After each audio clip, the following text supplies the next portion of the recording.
Welcome to chess, ladies and gentlemen. Okay, so I have a lot of things for you right here with this video. First of all, I just got my first donation.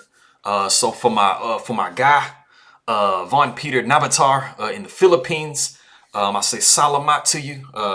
Maraming salamat to you, Kaibagan. I appreciate that very much, man.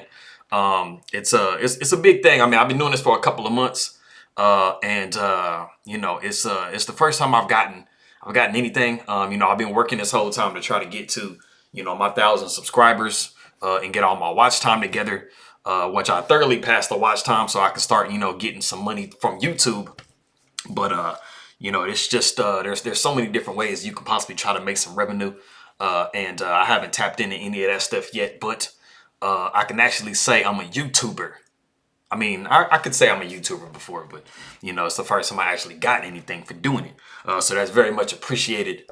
And so if I have anybody, so, you know, the two players that I have right now, and this was, you know, this was something that Von Peter had, you know, suggested to me. You know, I pretty much asked him what he wanted to see. So he told me, José Capablanca. The first thing that I did with this experience, you know, at the end of the day, this has been a really beautiful experience for me because I learned so many different things. I have everything written down.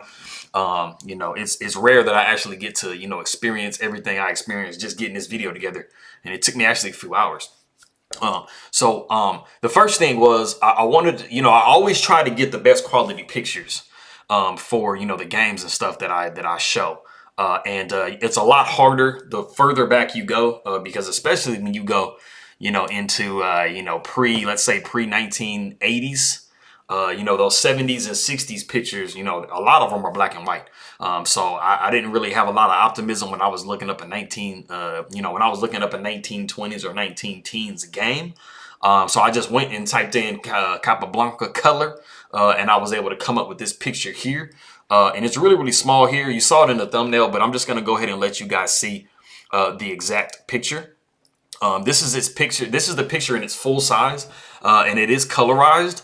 So I don't honestly know how they do that. They probably just take the film and just kind of, there's some type of way I'm sure they can read the film or whatever. And this picture is actually taken from 1913. And so this isn't the year that they played. The game that I have for you was actually played in 1927.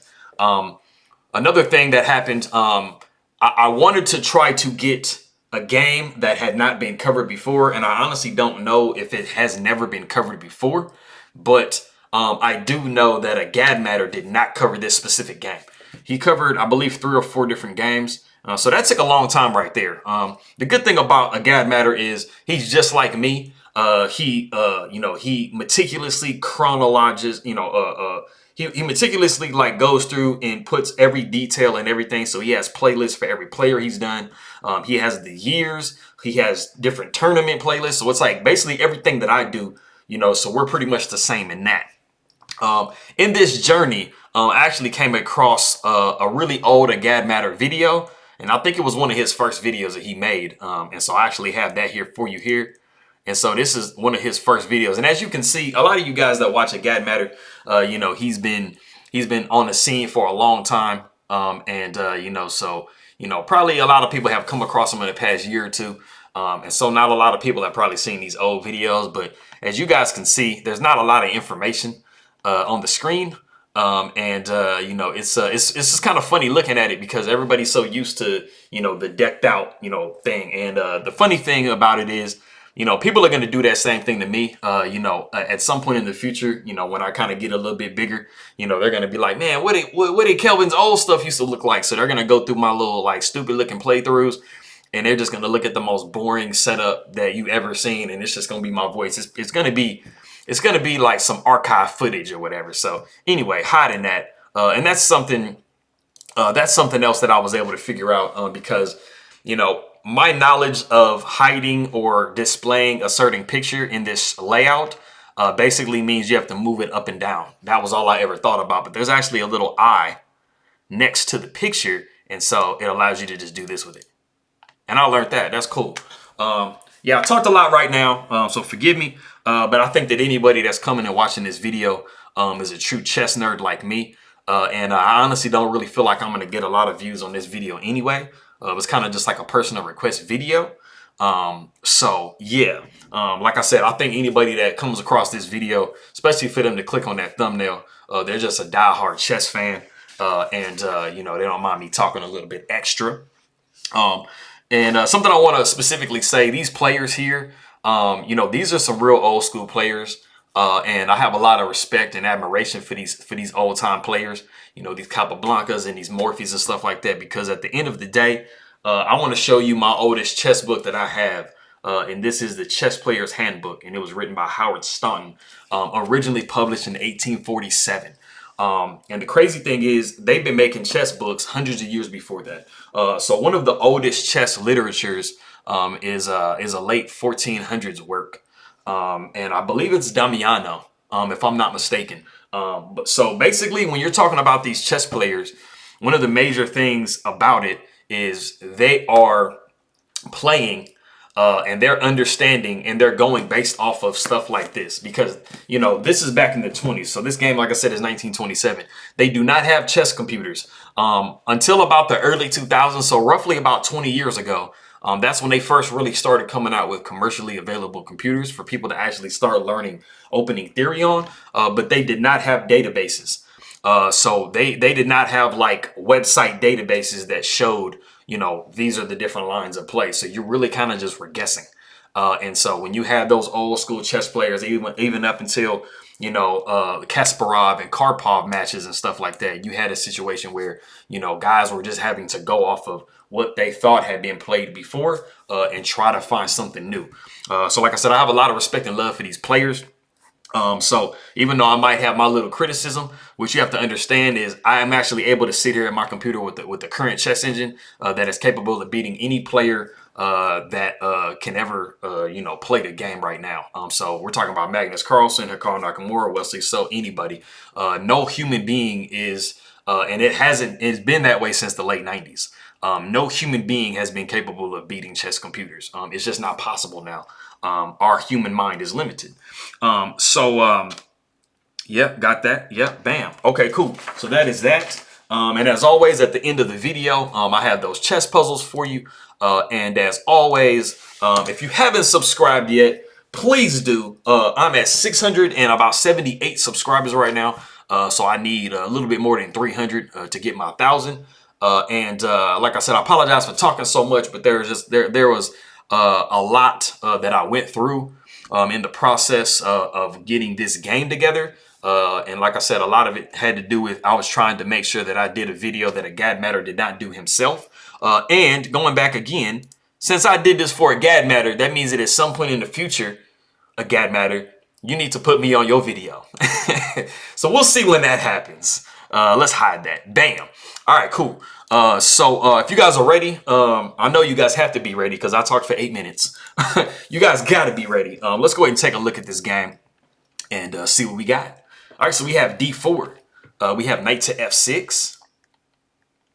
And so we have C4, E6, knight to F3. We got B6, G3, bishop to B7, bishop to G2. And so we are now in what is called the Queen's Indian defense. And is the Fianchetto variation. And as a lot of you guys know, especially those guys out there that are, you know, familiar with Wesley So and are fans of Wesley So, you know, Queen to C2.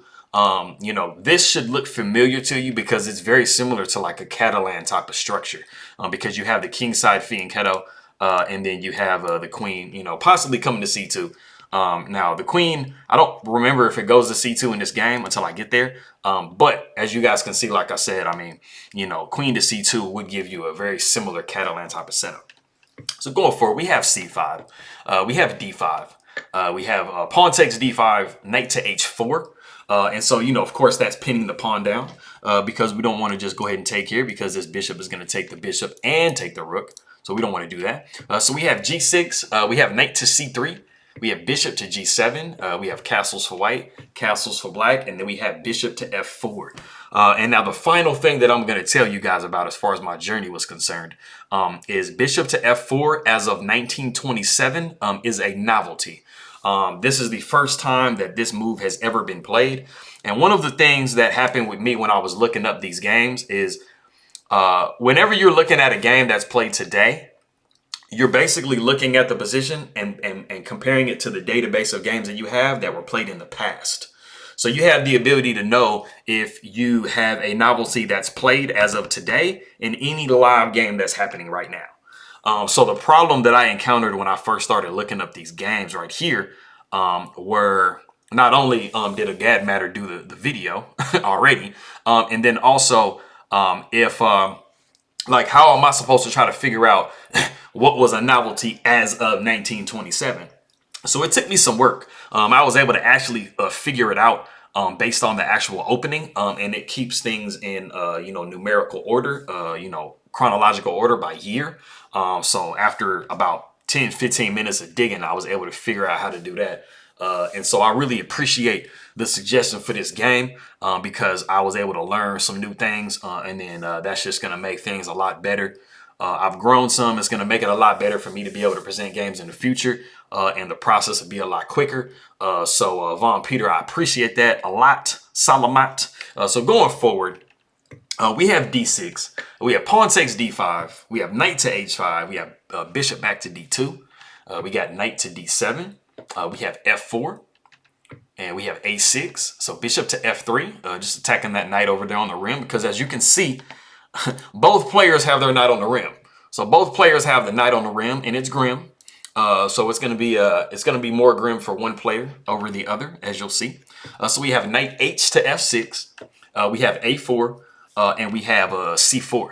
And C4 is just a really beautiful move because, as you can see, this pawn doesn't really have the ability to move as good.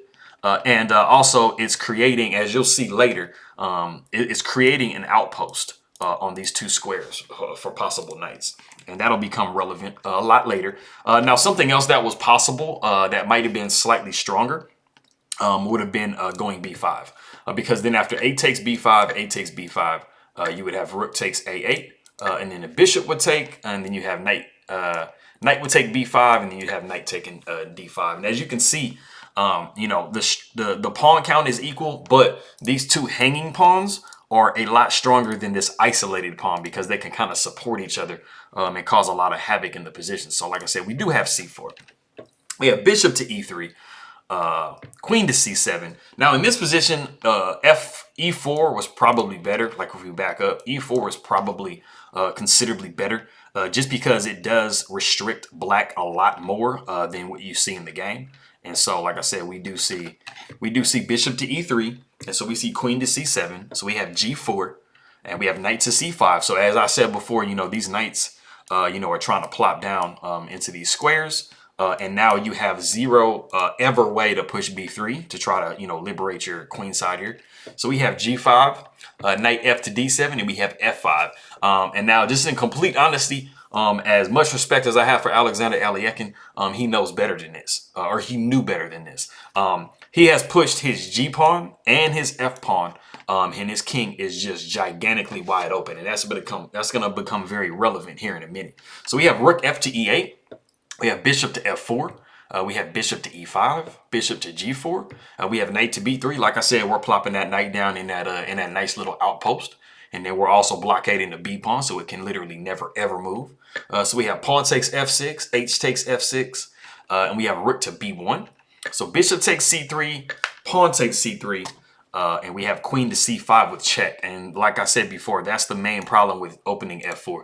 So when you're playing your games, you have to be very careful about making the F pawn movement. I remember I did it in a game one time. I was doing really good as black, and I went ahead and opened my king up with an F5 move, and my opponent sacrificed his rook and pinned my rook to my king, and it was sad. Like, it made me want to cry. It's very emotional playing the game of chess. Anyway, so we have E3, and now I want to stop the video here. And have you guys, take a guess and see like what would be good to play here as black. It's a very nice little tactical shot that black actually has. It seems like it might kind of be obvious, but anyway, go ahead and stop the video and see if you can guess what black actually has here. That's the most damaging move. All right, cool. So for those of you that said knight to E5. It's a really, really good move. And this was actually what was played in the game. But backing up, the move that I'm talking about, and it's also not bishop takes e5, d5, which you can definitely play. It is actually rook takes e3. Exclam, exclam. Because, like I said, the main problem is that you have this pin, or that you have this open diagonal to the king. So you're going to have to take back with the bishop, and then after the queen takes, you're going to have to block with the rook, and then you're going to see knight to e5. Also, I mean, you can just take the pawn here, or you can take this pawn. It's just kind of like you have all different kinds of options. You can also take, move the rook over. I mean, it's just like all of black's pieces are perfectly optimized. And then, like I said before, this knight is still on the rim, and it's super grim. You know, let's have a moment of silence for the knight. Okay, cool. So going back to what we had in the game, we did have knight to e5. And then after bishop to f3, we do see knight to d3. So as I said before, these knights are just like perfectly dominating the position. They're basically rendering all the white's pieces useless because this rook really can't move. This rook can't move like perfectly. Like the rook can't go here, here, or here. This rook can't go here or here. So the rooks are like basically just dead. And so we have we have king to h1. Bishop takes d5, and we have a rook sacrifice, which isn't a true sacrifice, exchange sacrifice, because you know, we do see knight takes f4 in the game, but the computer actually just says go ahead and just take on b3. Give up the knight, which really isn't a giving up because white doesn't really want to take that because we're going to see bishop to bishop to c4, and we got a nice little you know, little skewer with the rook. So the queen would go back to d1, bishop would take f1, and then the computer says don't even do that. Go ahead and just take on i8 first. And then after queen takes c3, if you do take on f1, you're going to see b2, and there is zero stopping this bishop from coming down. And you can't push pawn to protect because the rook is going to take, or maybe it's not, but it's still bad. You know, it's still not a great situation. Anyway, going back to what we had in the game, we did have knight takes f4.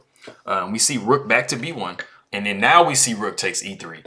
We see knight to g2, rook takes f3, rook takes f3, and we see knight takes g2, and then king takes g2.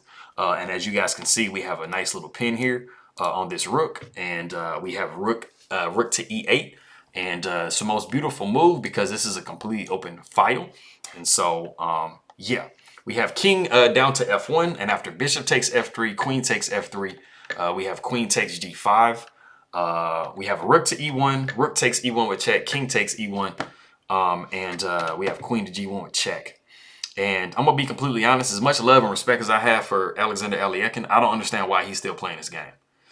Because, I mean, you're just down way too much material, and there's just zero hope. I mean, and then the main problem is with it, you know, José Raúl Capablanca is considered by almost all chess players to be one of the greatest in-game players of all time. So we're talking about the fact that he was able to play in games just as strong, if not stronger than most of the, a lot of the players that are playing today. And we're talking about back in the teens and zeros and 20s when there was zero computers. And so all you're doing is looking at books from the past. It's crazy. And so we do see king to d2. We got, so queen takes h2 with taking another pawn. We see king to c1, queen to e5, king to b2, king to g7, queen to f2. We see b5, queen to b6, pawn takes a4, queen takes a6, and then we see queen to e2 with check.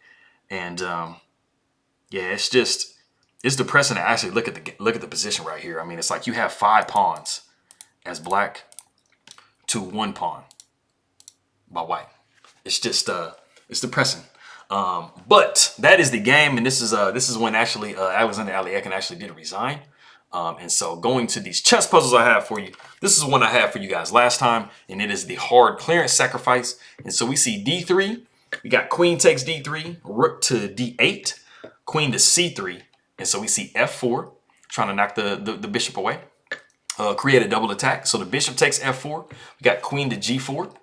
So bishop takes h6. We have rook to d1. We have rook to e1. We have knight to d4, and we have h3. We have knight to f3 with check, And, you know, we don't want to take here because the rook's going to take and we're going to take back and we're going to have all the pieces. So king to f1, we see queen to c4, a nice little deflection because the queen can't take because you see rook to e1 with checkmate. All right, so getting to the next puzzle here. This is the next puzzle, and it is actually the easy of the deflection. And that is that. So I appreciate you guys coming and stopping by. I know it's a pretty long video. I'm definitely not going to be talking as long in the future. So this is definitely a lot longer by my standards. But I think that everything that I pretty much said at the beginning was very crucial. And I think that my guy Vaughn Peter is going to appreciate it because this video was pretty much made for him. You know, like I said, I don't really feel like there's going to be a million views on this video anyway, but you never know. You never know. But anyway, I appreciate you guys stopping by. Merry Ming Salamat to you guys out there. You know, I appreciate everybody stopping by. And let me know in the comments what you think. And I just tweaked the board perfectly to make sure that the words, unless you are watching on your phone and you're watching it like this, where you don't have it full screen, that is the only way that the words will block like the bottom portion of the board at all. So if you're watching on a computer, you are 100% good. If you're watching with your phone if you're watching with your phone like this, you're in a situation where pretty much like I've made it to where the words do not block the bottom of the screen, and you'll still at least even be able to see the letters and everything at the bottom of the board. So you are all the way good. And this is probably going to be, I'll probably never make a video this long again. So, you know, for those of you that are going to watch this video, I appreciate you sitting through and I appreciate the support. I will see you guys in the next video. I appreciate it.